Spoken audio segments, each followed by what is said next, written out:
Am I the a-hole for ignoring my mom and refusing to make nice with my stepdad's son, who bullied me throughout our childhood? I was 21 when my mom and stepdad met. My stepdad's son, Harry, was 7. My mom and stepdad dated for 2.5 years before they got married, and we lived together for 9 months before their wedding. Harry hated his dad dating my mom, and he hated me for liking his dad. He was a real a-hole to me. My stepdad always corrected him and tried to keep him from hurting me, but I was miserable. I told my mom how miserable I was, and she told me it'd get better. When I said I didn't want to live with him anymore, she told me we had to because we were a family, and sometimes siblings don't get along the best, and it's okay for us to not be close. To name a few of the things I had to endure while living with Harry: he would spill water on or stain my homework, he broke a model I had finished for a class assignment, and he deleted assignments off the family computer when I finished them. He would shut doors on my feet or hands. He threw dirt at me, specifically my head. He called me a freak of nature all the time. When we went to my stepdad's family members' houses, he'd get his cousins to all gang up on and exclude me. A few of them were still nice to me, but he threatened to leave them out if they spent time with me. He broke my Christmas gifts one year, smashed or ruined them all, and he got into big trouble for that, but he still taunted me that I got nothing. In high school, a teacher we shared took both our classes on an educational field trip, and he tried to get me left behind and sprayed me with water to make it look like I peed my pants. Again, that's just a few things he did. He was open about hating me, and he'd ignore me sometimes just to make a point. Like one time, he hogged the salt because he saw I wanted it, and he refused to give it to me or answer when I asked for it, and he tried to stop my stepdad from giving it to me. Harry would always get his friends to taunt me too. One incident with all of them made me lose a tooth, and as upset and freaked out as my mom was, she still stayed with my stepdad and made me live with Harry. He took a gap year after high school, so I didn't even get the freedom of him leaving for college, and that was another hellish year. I had to do all my homework at friends' houses or the library in case he messed with it. I started pulling away from my mom at around 15, and she noticed and tried to be all loving and sweet to me, but I wasn't okay with her. When I started college, I moved out. I packed all my stuff and refused to go back home. Mom told me not to react like I was, and said Harry didn't even live with them full-time anymore. She also said we were both adults now, and our relationship would improve. I told her I would never spend another second with him, and that did mean I would skip family holidays and such, because there was no way I would agree to be around Harry again. I told her I blocked him everywhere and didn't care what happened, but nothing would make me share the same airspace as him again. My mom tried to act like we were good, but I pulled away more and started ignoring her calls and stuff. I don't go home for holidays. I refuse to attend anything that Harry's going to be at. I went to see my grandparents last week, and Mom showed up to talk to me. She wanted to know why I was ignoring her and not visiting her and my stepdad. I told her she failed me and put her own wishes before me, my safety, and my childhood, and I wasn't going to wipe it away just because my stepdad was good to me. I told her I despise Harry and I don't care if he grows into an amazing person someday. He will never be my family, and I will never let him back into my life. And I told her I won't start acting like we're okay either, because I am so mad at her. She left really upset, and my grandparents talked to me about stuff. Then my uncle texted me and asked what happened between me and Mom, and he told me I can feel how I do about her not protecting me better, but she's still my mom. He also told me I lose out by refusing to make nice with Harry and be there for family holidays. I told him the holidays I have now are better than all the ones with Harry in them combined. I said I did not feel like I was missing out at all. He said it's so extreme because I have a huge family who loves me and wants to see me. Am I the a-hole? Not the a-hole. Your mom and stepdad were abusive by allowing that to happen. I blame him way less. He could have left too, but my mom was supposed to be putting me and my safety first, but she didn't.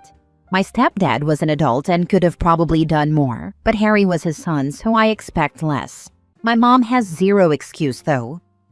Not the a-hole. Your mother is abusive and put her sexual wants before your emotional needs. She repeatedly chose Harry over you.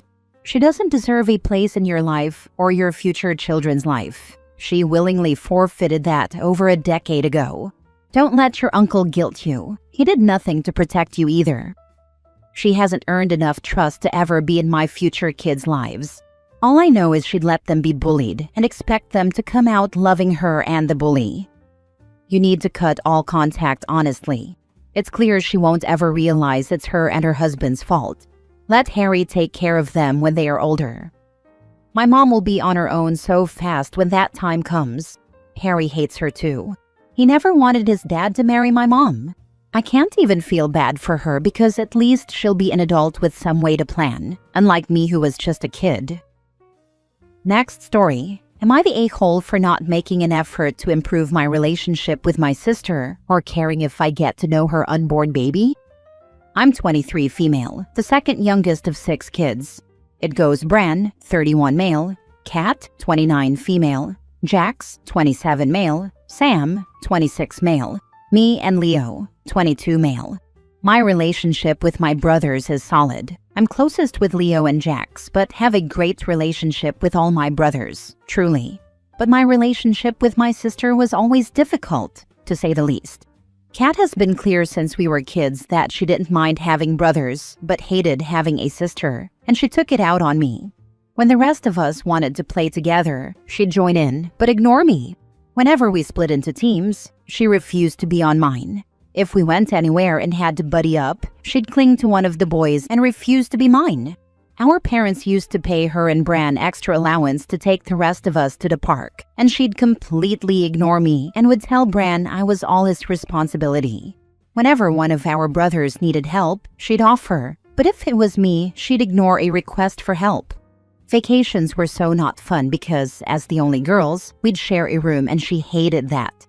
Our parents told her she did not get to treat me like some contagious disease and told her to be nice. That we didn't need to be close, but there was zero excuse for making disgusted faces or getting mad at me for existing. Our parents had her in therapy too, and for a brief period, they tried to get us in family therapy with them.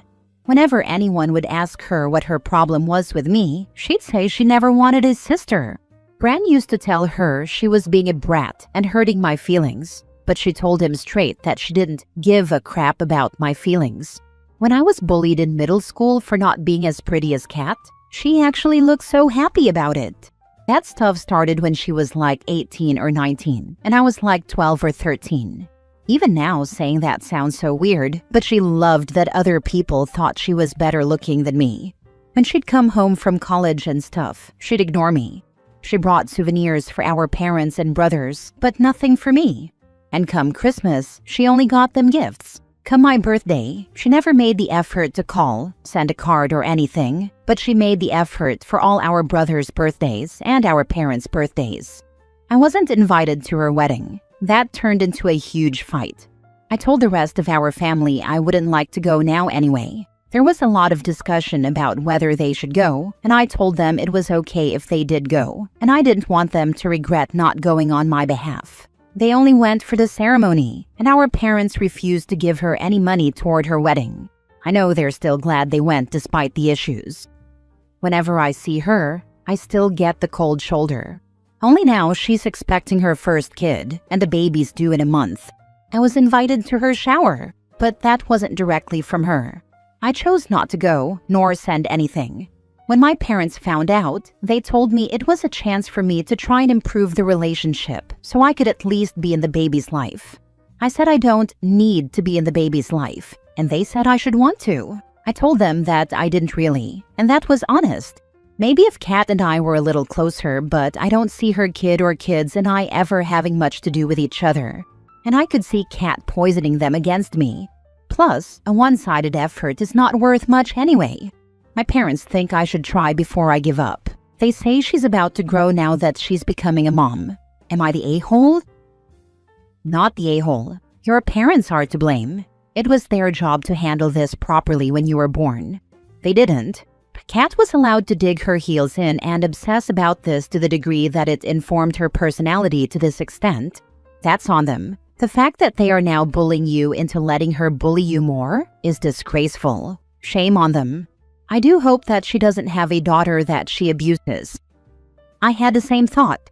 If the kiddo is a boy, she's gonna be a creepy boy mom, and if the kiddo is a girl, that kid is in for a rough ride. Particularly since the kid's other parent clearly has no issue with an abuser as a partner, and at least the maternal grandparents, OP's parents, are willing to let this all slide.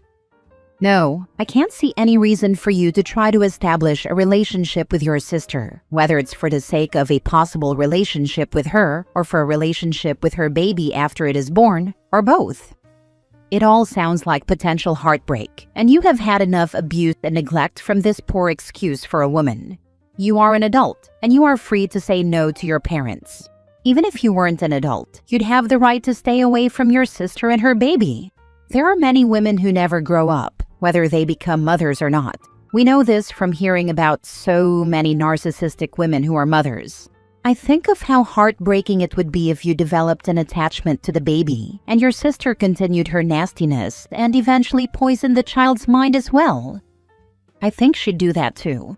There's no future where I see myself getting close to her child, and Kat not poisoning the child against me and being in their ear. I could see her encouraging rudeness and all kinds of things toward me. Next story. Am I the a-hole for telling my wife my childhood friend will never forgive her for what she did? My wife, 32 female, and I, 34 male, have been married for 6 years, together for 10. We have a 4-year-old son. A few years ago, my close childhood friend, 34 female, got married. We've been extremely close since we were kids. Both our families were dysfunctional in different ways. At one point, my dad cheated on my mom with her mom. They got married, divorced a year later, and we basically ended up abandoned by both sides. Through all that, we became really close with each other. She even has 2 tattoos that relate to our bond. I would have gotten a tattoo too, but I'm sort of scared of needles. My wife was actually close to my friend too, and never showed signs of being insecure about our friendship until postpartum hit. After our son was born, she really struggled. Her emotions were all over the place, and she became extremely insecure about my relationship with my friend.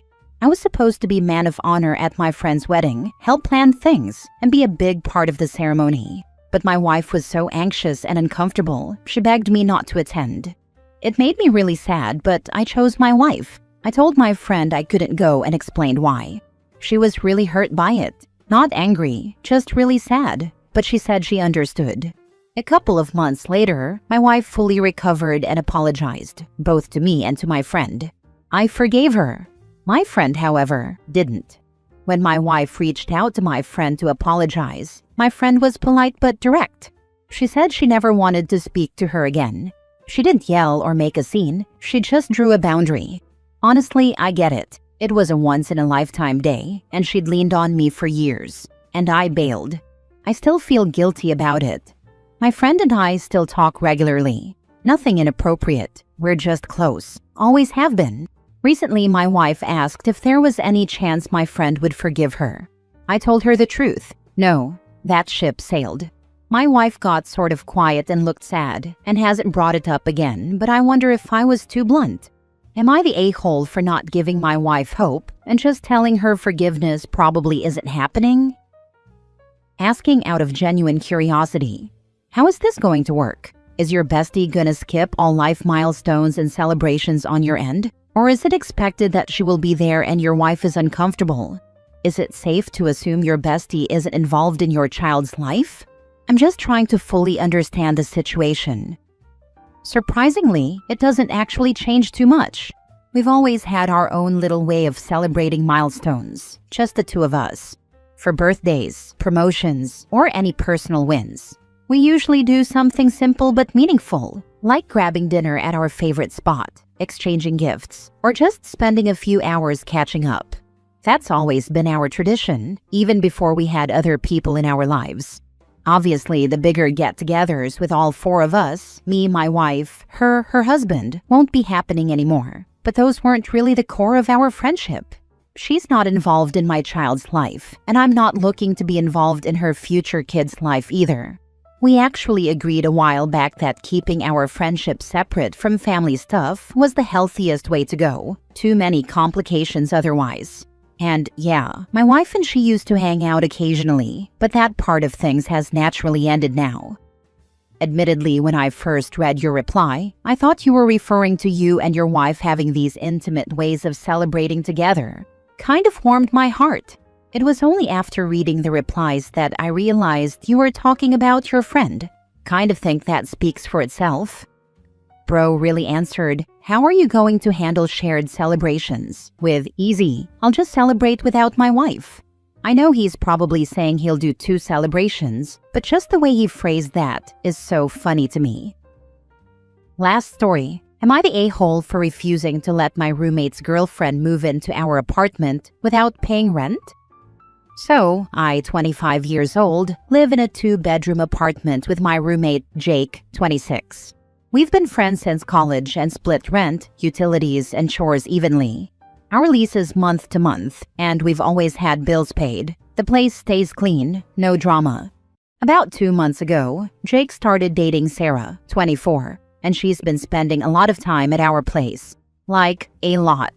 She's here 5 to 6 nights a week, uses our kitchen, bathroom, Netflix, you name it. I didn't mind at first because she's nice enough, and I figured it was just the honeymoon phase. Last week, Jake sat me down and said Sarah's lease is ending soon, and he wants her to move in with us. I was caught off guard but asked how we'd handle rent and bills. He said Sarah's between jobs and can't afford to chip in right now, but she'd help out with chores. Really?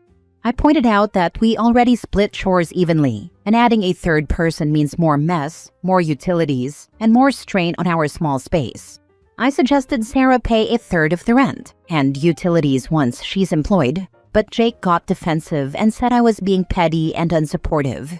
He argued that since she's his girlfriend, it's not like she's a stranger, and I should be cool with it because we're all friends here.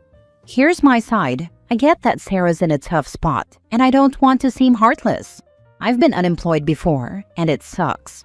But our apartment is tiny, shared bathroom, small kitchen, thin walls. Having a third person full-time would change the vibe, and I don't think it's fair for me to subsidize her living here. I pay $800 a month for my half of the rent plus utilities, and I budget carefully. If Sarah moves in without contributing, I'm essentially covering part of her costs, which doesn't sit right with me. I also feel like Jake's dismissing my concerns by framing it as me being unfriendly rather than practical. Jake sighed as he explained it. He says Sarah's only temporarily jobless and will make it up later. He thinks I'm overreacting because she's not some random tenant but his girlfriend, and I should trust she won't mooch forever. He also said I'm making a big deal out of nothing, since she's already here most of the time anyway. He pointed out that she's cooked dinner for us a couple of times, so she's contributing in her own way. The conversation ended with Jake saying I'm being unreasonable, and that I'm making Sarah feel unwelcome. Now things are tense, and Sarah's been avoiding me when she's over. I don't want to ruin my friendship with Jake, but I also don't think I should have to pay for someone else to live here. Am I the a-hole for putting my foot down? Now for the top comments. Not the a-hole. Jake is welcome to support his girlfriend by paying her share until she's employed again. This, everything split 3 ways. If he wants to pay 66%, that's on him to decide. Things being split 3 ways doesn't change the fact that OP will be the third wheel in his own space. Practically, OP just has to move out and find a new roommate. It's a huge pain, but there isn't a better option. Not the a-hole. He's been dating her for 2 months, and now he wants her to live with you guys rent-free? Without even an agreement that she pay a third after she find a job? Honestly, still too generous. She may just never get another job.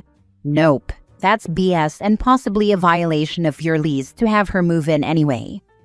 I feel her moving in fully makes her relax and not getting another job. Don't know if I make any sense, but I feel this will happen.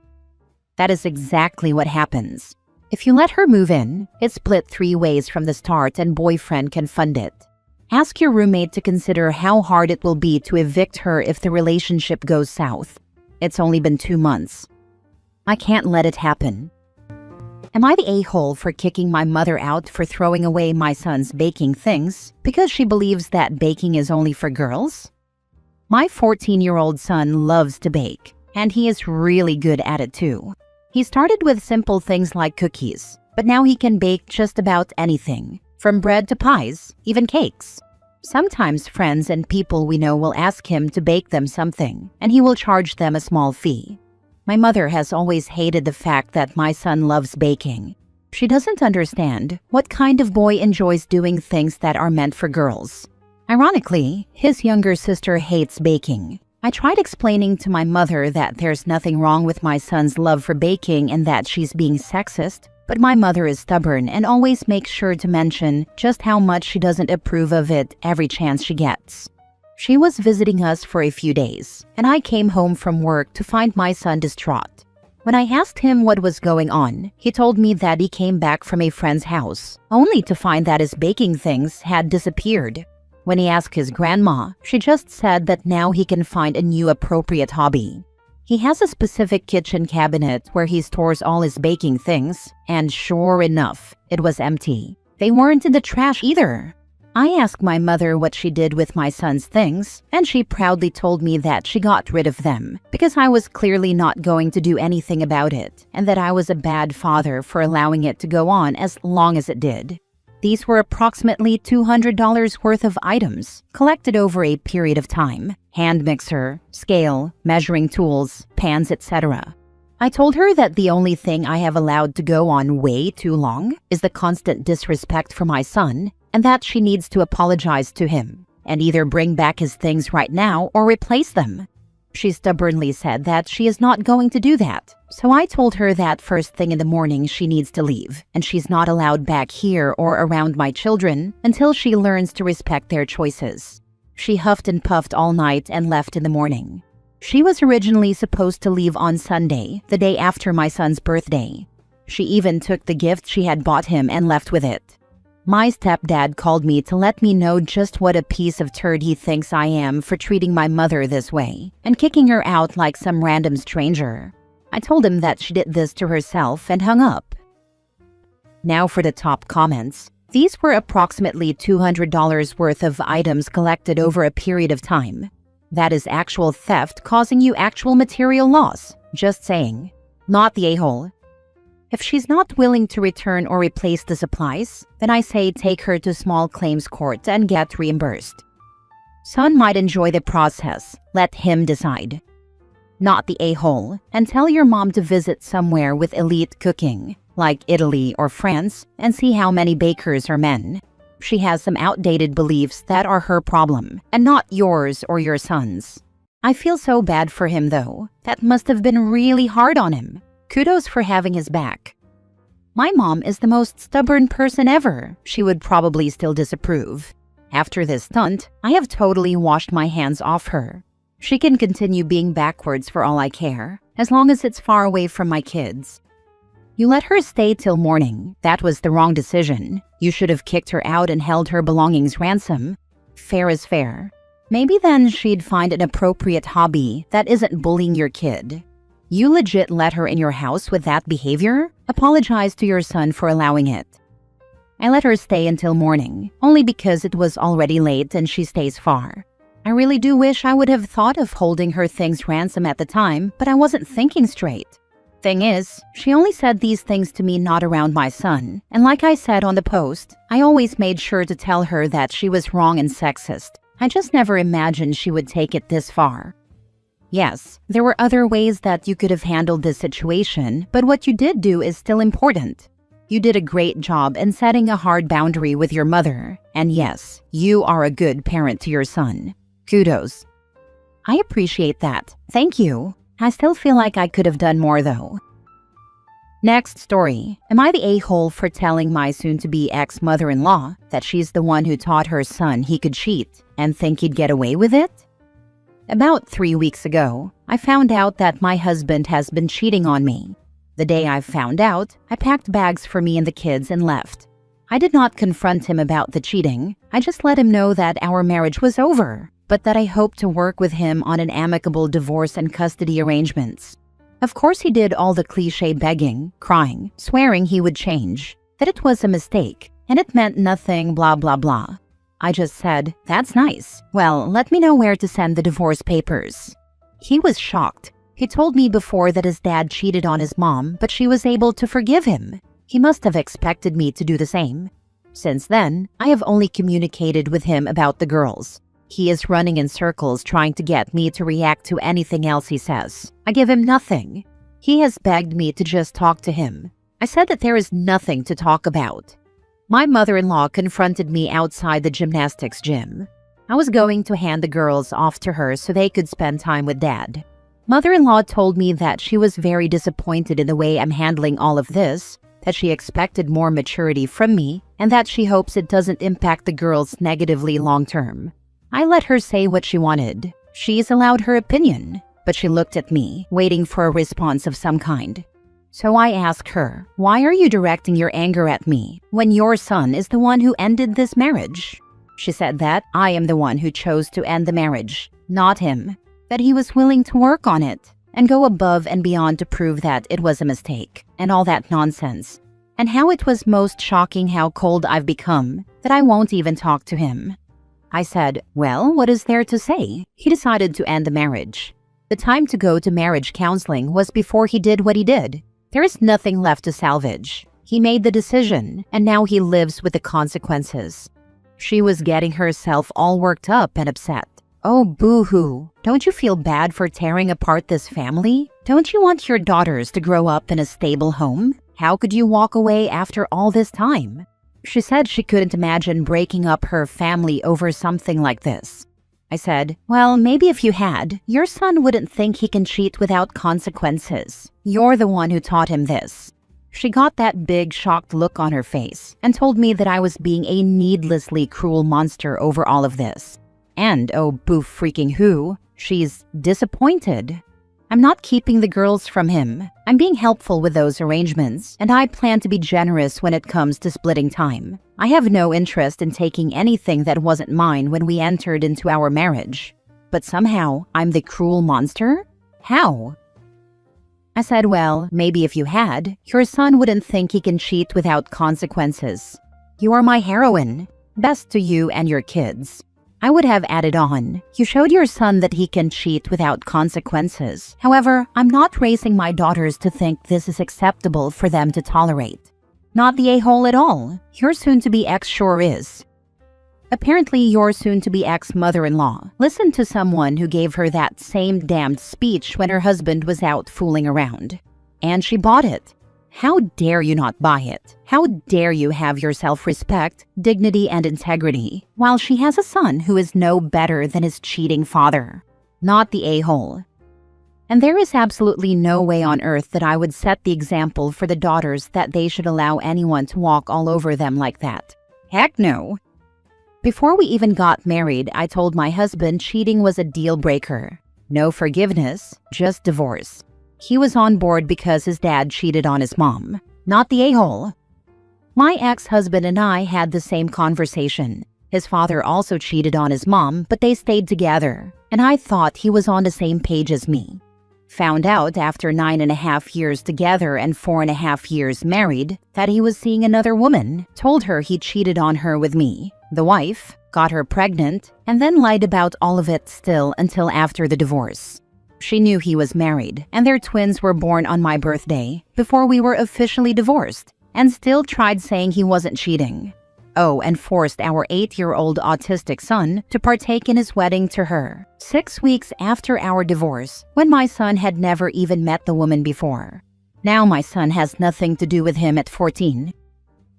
Next story. Am I the a-hole for refusing to make my sister's autistic son leave my wedding, even though my fiancé's parents threatened to walk out?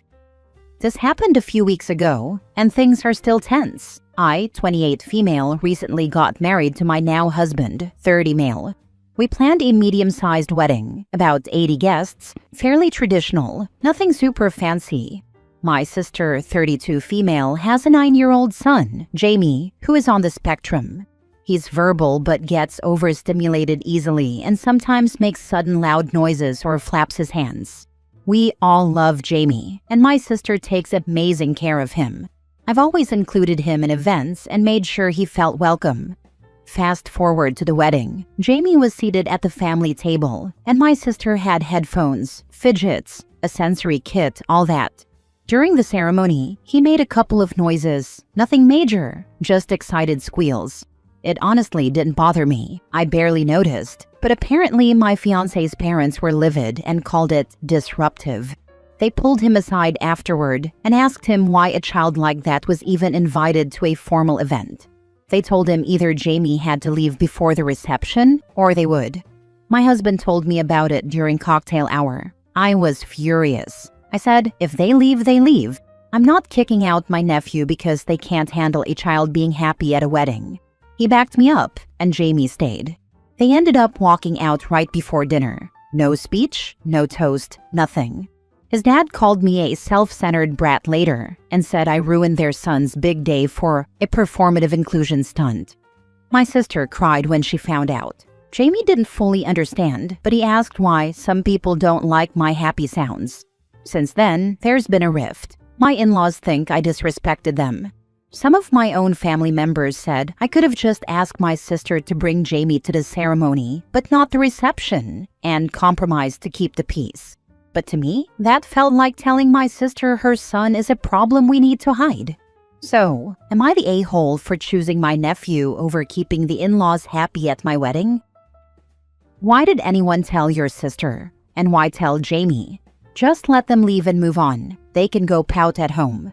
Children are people too. Your in-laws were out of line telling you which people you could invite to your own wedding. This is what I don't understand and kind of throws me off.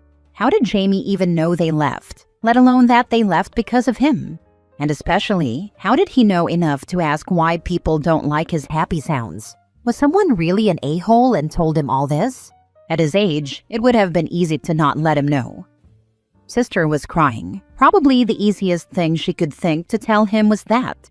And to be fair, it's probably not the first time she's had that conversation with him. Not the a-hole. To hell with your ignorant, selfish in-laws. Performative inclusion stunt? They are ridiculous. Didn't they know about Jamie before the wedding? Had they ever met him? He sounds like a great kid, and Sis is doing all the necessary things for him. The outlaws will just have to effing adjust. They sound hateful. The type of people who don't believe people with disabilities or other differences are welcome on this earth. They can only imagine inclusion is performative because they don't want to include others in their lives and want to erase all diversity from view. Their loss. Your nephew seems sweet. Kudos to your husband for breaking away from that aspect of his upbringing. Not the a-hole. As the mom of an additional needs child, thank you for loving your nephew. My sister got married a few years ago. It is her second marriage, so it was a small wedding. She had my daughter as her only bridesmaid. My nieces were both fine with it because their cousin got a chance to shine. Your nephew will always remember that you were on his side and that you aren't ashamed of him. Your in-laws are a-holes. Last story. Am I the a-hole for not staying the full week on a family vacation planned by my fiancé's parents? I, 30 female, am engaged to my fiancé John, 30 male. His family spends a lot of time together, holidays, weekends, and frequent get-togethers with all the siblings and grandkids. John's dad retired this past May, and we already had a retirement party for him. Now his parents have planned a family vacation in November to celebrate his retirement again. They rented a large house out of state and invited everyone, siblings, spouses, grandkids, etc., for a full week, Saturday to Saturday. John and I were clear from the beginning that we probably wouldn't stay the entire time. I've always expressed that Thanksgiving is an important holiday for me to spend with my own family, and John told his parents early on that he wasn't sure we'd stay the full week because it was a long trip. We decided we'd attend the trip from Saturday through Wednesday, then head home so we could spend Thanksgiving with my family.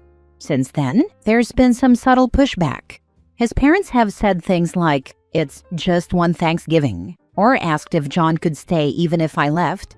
They've also said this is the first time the whole family is doing a trip like this in years, and it might not happen again. I understand they're excited about the trip, and we're not trying to skip it. We're planning to be there for 5 full days, but I don't think it's fair to expect every adult to give up a full week of their own time and holiday plans, especially when we made our intentions clear up front. Am I the a-hole for not wanting to stay the full week, even if it's disappointing to his parents? Edit. Many people asked about the subtle pushback.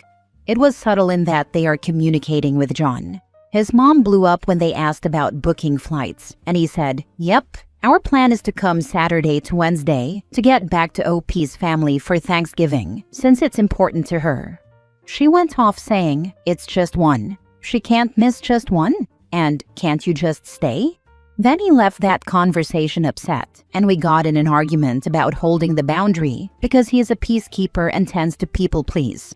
Then a couple of weeks later, they asked him to come for dinner, and both his mom and dad pressed more, saying, "It's just one. Can't you just stay?" And then they told him he needs to advocate for himself.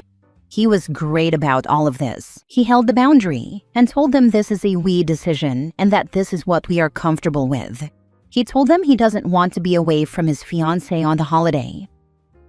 Not the a-hole. They do not have exclusive rights over your spare time. You and your fiancé are adults and have every right to choose where to spend holidays. They can host family time, but can't dictate how you spend all your holidays. At the age of 30, they can't dictate at all.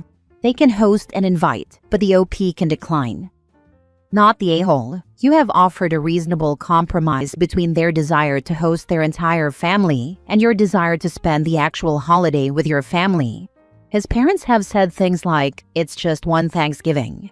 Just a heads up on this. Once you are married, you are probably going to have to figure out how to split holidays between your and your husband's families. Only ever going to one family's place for a particular holiday can build up resentment in the other. It's just one Thanksgiving can turn into, "She can't even spend one Thanksgiving with us," after a couple of years. It can even build resentment in your spouse, as they may want to sometimes spend that holiday with theirs. My own sister-in-law was like this when she married my brother, and after a few years, he got mad over it, and it caused some issues in their relationship, which they have since fixed. We talked it through and decided that since Thanksgiving is especially important to me, we'll spend Thanksgiving with my family every year. In return, because Christmas Eve is important to his mom, we've committed to spending Christmas Eve with his family every year. His mom has said she doesn't really care about Thanksgiving, so this feels like a fair and thoughtful compromise. His family usually does Thanksgiving as a daytime gathering centered around watching football, which doesn't really overlap with my family's dinner-focused celebration.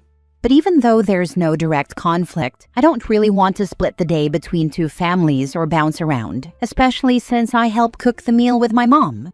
So we think it's reasonable to just choose one celebration. If it helps ease any tension, he's welcome to go to his family's gathering during the day. But I'd plan to stay home and spend that time cooking and preparing with my family. Given that we already spend most other holidays, Easter, 4th of July, Memorial Day, Labor Day, with his family, this setup feels balanced and fair. We'll continue to check in and make sure it stays that way. Update. Would I be the a-hole for not reminding my wife it's my birthday? Original post. I've been married for 6 years and I love my wife dearly. However, there's been a disconnect between us. I feel like I'm more invested in our relationship than she is. I'm always the first to apologize when we argue, always the one to press issues so we can talk, and the one who typically bends so we can find balance. Today is my birthday, and so far it's like she has no idea.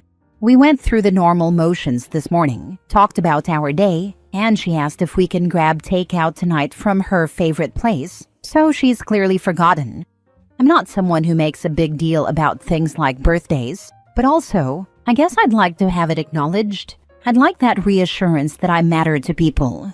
I mean, I feel kinda invisible in my own life sometimes, and I just want to know people care. I guess I'd like to know if I'm a priority to her, to see if she would even acknowledge my birthday if I don't prompt her. I mean, I took her out for hers, got her gifts she loved, etc. I'm just curious if I would even hear the 2 words if I didn't say anything. Would I be the a-hole if I continued to go through today without telling her? Now for the top comments before reading the update. Not the a-hole. May seem weird, but I suggest not saying anything to see if she really forgot. Has this happened before or anything similar? No, not really. She has a history of hating her own birthday and tries to avoid it, so I kind of have to dance around that to show that I care. Maybe she downplays mine because she hates her own? I don't know. Not liking her own birthday isn't an excuse. I don't like celebrating my own birthday and would be totally fine if no one acknowledged it. I always celebrate my spouse's birthday and make him feel loved and special. You would not be the a-hole if you didn't remind her. Tell her tomorrow and tell her exactly how invisible you have been feeling in your relationship. She sounds self-involved, so maybe it will be a bit of a wake-up call.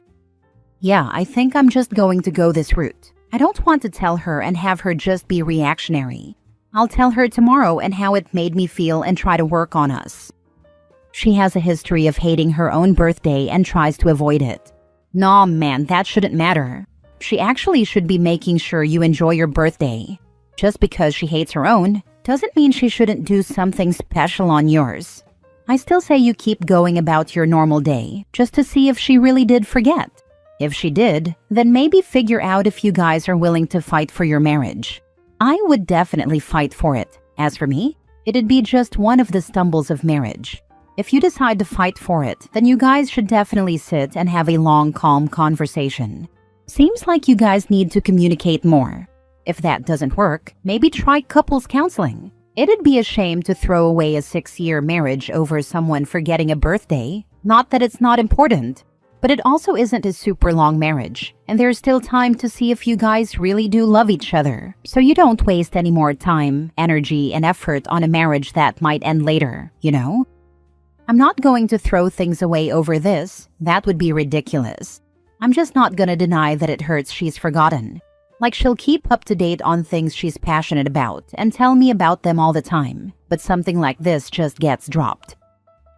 Now for the update. So yesterday was my birthday, and I was under the impression that my wife had forgotten. I got all up in my head questioning a lot of things in our marriage.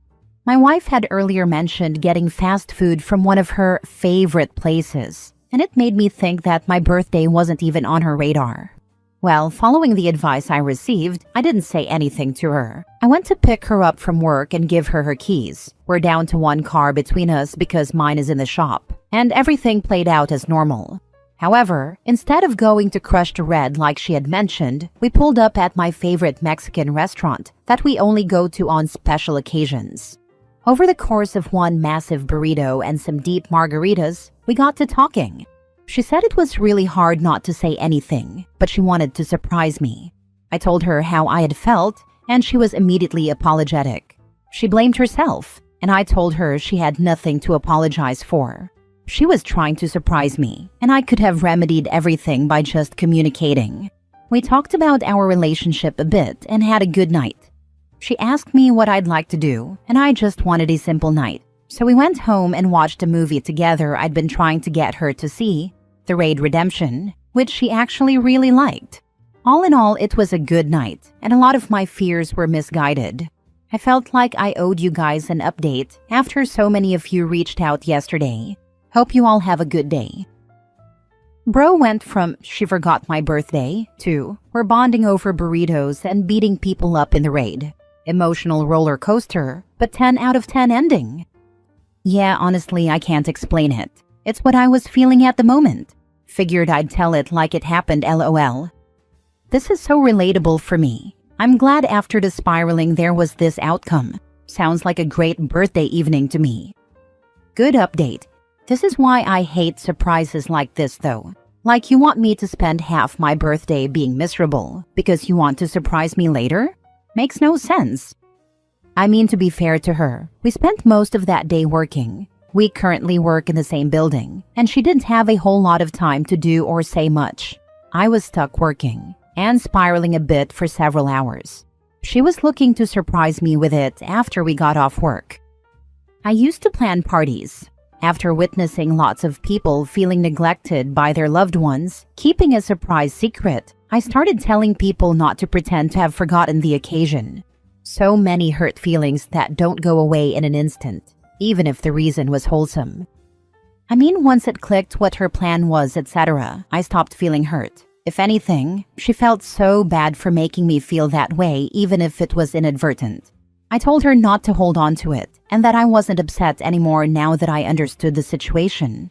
I could have said something to her at any point, but was getting in my own head and digging myself deeper. Next story. Am I the a-hole for not wanting to provide anything for my children's half-siblings? I, 30 male, have 2 kids, 12 female and 11 male with my ex, and we share 50-50 custody and parenting time. Our breakup was acrimonious, and we still hate each other. But we do try to keep that from our kids by being civil when they're around, and the rest of the time we hardly ever speak or acknowledge each other.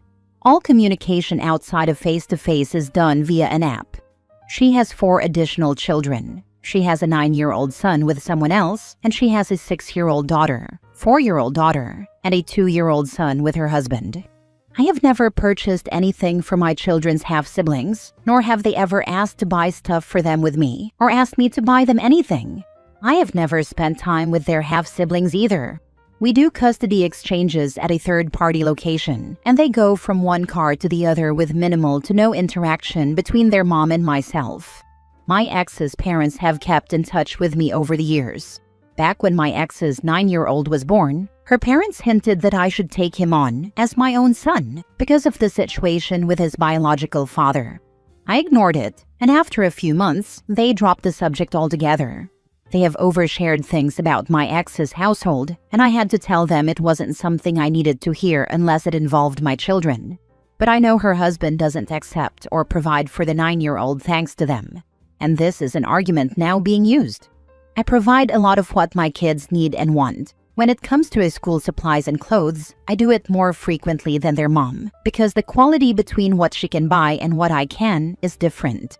Most of the school supplies are left at school, so it's not a big concern of mine that she'll just take them for her other kids. But she did ask me about a year ago to buy more for ours and let her distribute them among her school-aged kids. I told her I was her ex for a reason, and it was on her and her husband to provide for their kids like I was providing for ours. My contact with her parents greatly reduced in the last few months because they decided to campaign for me to provide things for their other grandchildren, more specifically the 9-year-old. But they feel like, as the father of those kids' half-siblings, I should be willing and eager to make sure they have what they need. They argued that it would give my kids good values too, because right now, they do not care that they have more and better than their half-siblings. My ex's parents were very concerned about this, and even asked my kids if they'd asked me to get stuff they could share, and they told them no. I asked them why the heck they were involving my kids like that, and they said the kids should be doing it themselves. That they were shocked my kids didn't advocate for their younger half-siblings at all, and they told me they only look out for each other, not the others, and I have shown them that I show them to do that every time they experience having more or better than their half-siblings. They argued with me that a good father would want his kids to take care of their family, even if their kids' family wasn't identical to their own. I talked to my kids about their grandparents, and they said they only spoke to them about this and requested it twice. Nothing else on the topic since, but the only contact my ex's parents and I now have is when we are supporting the kids at the same activities. The last time I saw them was at the end of May, and they were letting me know they were disappointed and believed I wasn't as good of a father as they thought. They said I am letting innocent kids suffer because of my ex's actions in our breakup and not teaching my kids better. I find this whole thing frustrating because I have 2 kids, and I provide for my 2 kids. I didn't have more than I could provide for, and we live a comfortable life. I don't feel like it should be on me to be responsible for any other kids my ex has, but I know her 9-year-old is the loser most of all in this. So I'm here asking if taking this stance makes me the a-hole? Now for the top comments. Not the a-hole at all. It's completely crazy to expect this from you. Tell them that if you are a bad dad for taking care of your children, what is their opinion about their daughter, who has 3 baby daddy and 5 kids letting her last husband being cold to the 9-year-old? Tell them she needs to ask the person who banged her. It's not your problem. You need to save money for your children. I did suggest they should tell their son-in-law to step up, or better yet, get their daughter to pick a better husband than one who signed up for her being a single mom and is a prick to the kid with no second parent. Sounds like the grandparents will have to find a way to step up seeing as they're so keen for the other 4 to have the same as your 2. Also, who marries a man who rejects their existing children? Your ex sounds like she cares more about herself than her kid with no dad. It's possible she herself has some hard feelings toward her 9-year-old, and that's why she's okay with it happening. That poor kid. Grandparents should definitely be supporting that kid, at least emotionally. They'd prefer to get me to do it, and really I don't understand why, because clearly they care a little to keep trying to make me give in, but they're already in his life. Not the a-hole. Your ex is crazy. She has to take responsibility for her own actions. I give her credit for backing off, though a part of me wonders if she's sending her parents to do this for her. They sure as heck need to back off. Last story. Am I the a-hole for repeatedly refusing to add my stepdad's last name to mine? I, 17 female, lost my dad in a work incident when I was 6. I remember him enough that I always knew I never wanted or would accept a new dad. But when my mom remarried when I was 8, she hoped I would come around and see my stepdad as my new dad. He hoped so too, and 3 times a year since they got married, they asked me to add his last name by hyphenating my last name with his. I always said no. He hasn't adopted me, and I was asked one time and I broke down and cried and said never, so that was left alone. But they still feel like I could add his name. My mom has argued with me that adding his name doesn't change much, but it just shows the respect and love for him that he deserves. I asked why none of my friends with step-parents have to do that, and she said it's different when your parents are alive, but dad's dead, he's not coming back, and she said he would want me to. I don't believe her on that, and I told her as much. She said to forget about how dad would feel about it, and consider how happy it would make my stepdad and her. She used to say it would make life easier for him to take me places without her if we shared a last name, even if mine is hyphenated and his isn't. My stepdad has asked me a few times if there's anything he could start doing to make me consider it, and I always say no. He told me he'll never have a daughter of his own, and he always wanted one, and he considers me his daughter, but it hurts to know I don't feel the same, and that I don't like it when he calls me his daughter. He and my mom have 2 boys together. A few times he told me that he hates the idea that dad will always be between us. He said he respects my dad and what he gave him, but he's tired of being compared to dad by me, and he knows that's what I'm doing because otherwise I wouldn't refuse him. It still comes up, and I'll be 18 in a few months. My mom said it would never be too late to do this for my stepdad, and she said if not now, it should be something I do while he's alive. I told her my mind is made up and I'm not willing to work on it. She said I shouldn't be so stubborn. When I've had grief therapy, solo therapy with a specialist in blended families, and family therapy with them, I told her the therapists always supported me choosing to keep my name. And she said I was also told not to shut my heart down for my stepdad, and that by refusing every time I'm asked, I am ignoring what one therapist told me. Then last night, Mom told me I am stomping on my stepdad and she's getting tired of it. She said repeatedly refusing is turning into a cruel rejection of him, and I said I wouldn't need to reject if they stopped asking. But Mom said I should have accepted years ago, and that I'm turning into a daughter neither her nor dad would be proud of. I told her she was the cruel one using dad against me. Mom said the truth hurts, and I told her she can't speak for dad, which made Mom angry, and she told me they might never have talked about it, but she knew him longer and better than me. Am I the a-hole? Not the a-hole. You can have a good relationship with your stepdad, but that shouldn't replace your memories and feelings of your own dad. Have you ever asked why it's so important to him? I have asked in general, and I was told because he loves me and considers me his daughter, and because it shows us as a united family. Also, would have made life easier when I was younger. Lots of stuff like that. Having read way too many AITA posts, but never going through being a child of step-parents. It seems to me like your new stepdad is trying to replace your dad, but that isn't what a healthy step-parent relationship should be. He can be a new father figure to you. You can love him, trust him, care for him, but he is not a replacement dad. I'm assuming your mom changed her last name to match his? Yes, they have the same last name. She originally considered hyphenating, but she said it would have disrespected him to keep dad's name. and she didn't want to make him feel second best or like there were 3 people in their marriage. This explains everything. It is likely performative to stepdad's manhood, and she is trying to force you to comply. Stay strong. Do what you feel is right. You have autonomy. I do think he likes feeling like number one and doesn't with me, but that's because he's not.